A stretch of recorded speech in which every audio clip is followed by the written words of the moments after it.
Rob, I like mine better. Well, this is better, so that's all there is to it. Okay, we're done, right?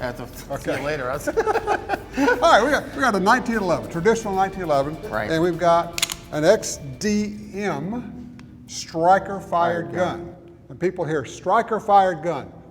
What the heck are you talking about? Well, the first thing they think is modern because it isn't really a design that's been popular in pistols until, 20, 30 years ago. But in reality, every bolt-action rifle since the dawn of time is a striker-fired gun. It didn't have an external hammer. It's not a hammer that hits the firing pin. It's a striker with a spring on it. Because when you lower that, show the hammer, that's what we're talking about. You've got a hammer here, right?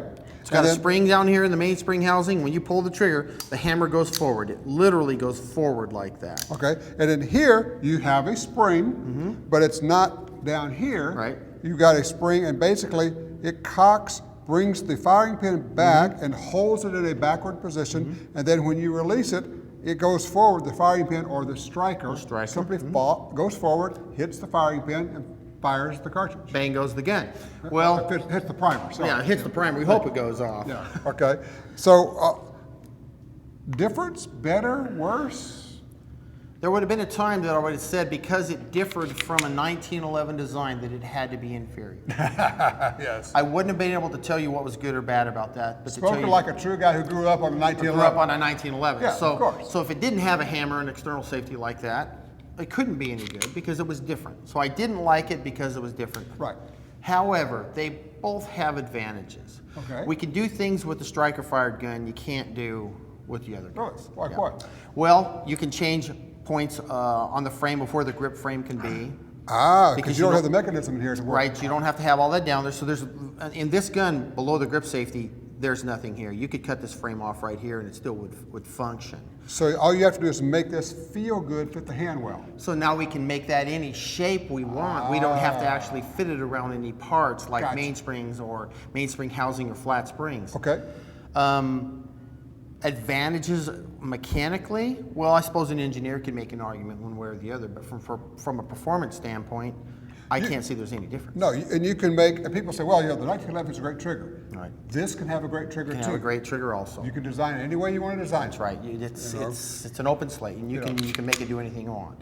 It's, From the standpoint of the guns, there are advantages and disadvantages to both. Obviously, you have a lot more room and you can shape this differently than you could in a 1911. But for somebody that thinks the gun should be shaped just like this, they're never going to like that gun. Yeah. Now, weirdly enough, some people are freaked out by seeing a cocked and locked pistol. That is correct.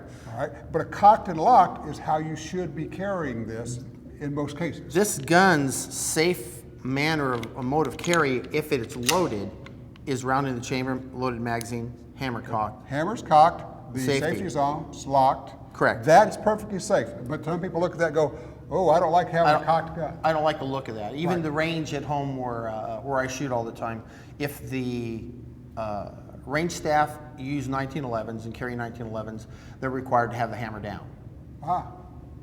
So they can have an XD, or in this case an XDM, and be loaded, cocked, and locked because there's not an exposed hammer. But if you carry this with the hammer down, it's actually not ready to fire. That's correct. Because you should never lower the hammer on a loaded chamber. So technically speaking, that means the condition would be empty chamber, hammer down, magazine in it. So to fire, you got to pull it out. Right, you got to do something. So in that, if those are the requirements or those are the restrictions you're working under, then you're better off. That is way better than this one's ready to go. You right. can carry it locked. Now, the other thing that's nice about this one is you have a cocking, what do you call it? It's the striker position indicator. It tells you if it's cocked or not. Okay, so basically, once you pull the trigger, it goes down. Once I cock it, it's cocked. You can see the little dimple sticking up there, and you can feel it in the dark. Do you suppose someday people will look at that and go like, hey, it bothers me that little dimple's sticking up right there. Kind of like the dude. Kind of like the hammer is back on. Would that be weird? Yeah, that would be weird. But when it comes to the shooting of them, you basically pull the trigger. There's very little difference. Like I said, I grew up on these, and I thought this was the king of all performance, and I still think they're great. Ultimately, it's slightly more tunable, and the feel of a 1911 is different than anything else. They're customizable. But when you tune one of these things up, performance-wise, doesn't make much difference. And for a gun user to go shoot, and you don't have to tune. That's this is the way to go. that's the way to go every time. Yep. Okay, enough talking. Got to get to shooting. Let's shoot these All things. right. Now you realize what you've got there is the XDM 3.8.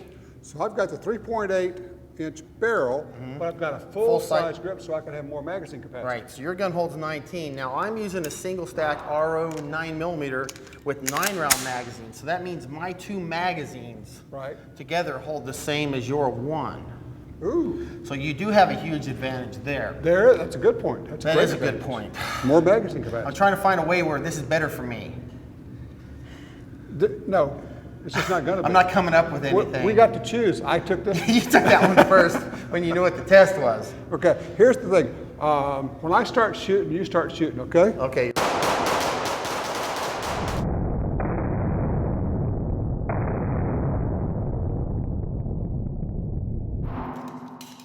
Yeah? Are you done? I guess I'm done too. Now I did shoot a nice tight little group there. You notice that I started shooting while I was still talking. That's because you're smart. That's right. That's because you're smart. And you know What's the rule of the competition?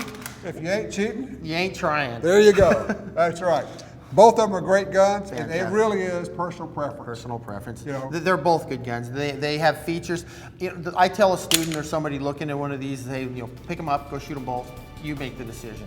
Yeah. Because they'll both do what you want them to do. Or they're going to end up like us. We own them both. Have them both. Well, yeah, why choose? Just get everything.